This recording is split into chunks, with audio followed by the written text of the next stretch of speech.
In this video, we're going to be looking at multiplying and dividing integers of the same sign. Okay, so obviously when you're multiplying and dividing integers of the same sign, and both of those integers are positive, then you just multiply and divide as usual. So really the examples that we're going to look at are when those factors are a negative and a negative, or here with a division problem, a negative and a negative. Okay, so let's start over here with this number line problem. We have -6 times -3. So think of this as -6 groups of -3. Now, like I said in the previous one, thinking in terms of a negative number of groups is kind of confusing. So I want you to just hold off on that little negative sign just for a moment and think of this as 6 groups of -3. Okay, so let's go ahead and label our number line. So let's start at 0 here. And I know I'm going to need some extra spaces, so let's just add some notches to our number line. So if this is going to be 6 groups of -3. So that means I'm going to be going -3, another -3, another -3, another -3. It's 4 groups so far. Another -3, another -3. 1, 2, 3. Good. All right, so now I have my 6 groups of -3, so I'm at -18. But remember, we forgot about, or we left off that negative sign at the beginning. So if I have a negative number of that amount, I know that that is -18, so I have a negative -18, or the opposite sign of a -18. So I want you to think of this as now taking where you landed there, and you are going to then flip it to the opposite side of your number line.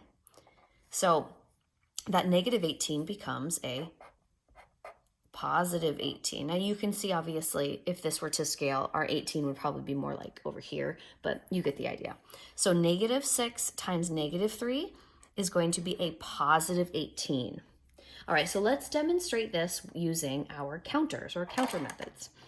So I have -6 groups of -3. So again, I'm going to start with thinking of it in terms of 6 groups of -3. So let's make our 6 groups of -3. So that's one group of -3, another group, another group, another group, another group. Okay, so now I have 6 groups of -3, but I want -6 groups. Right now, this is positive.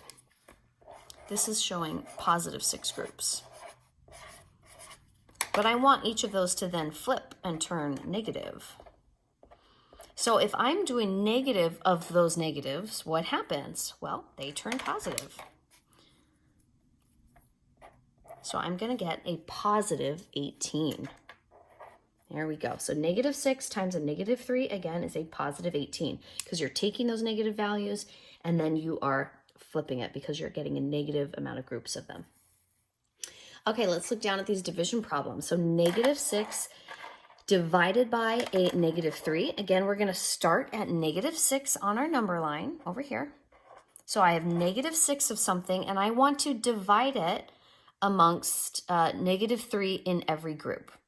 So if there are -3, so there's one group, and then there's another group. So there's -3 in this group, and there's -3 in this group. How many groups do I have?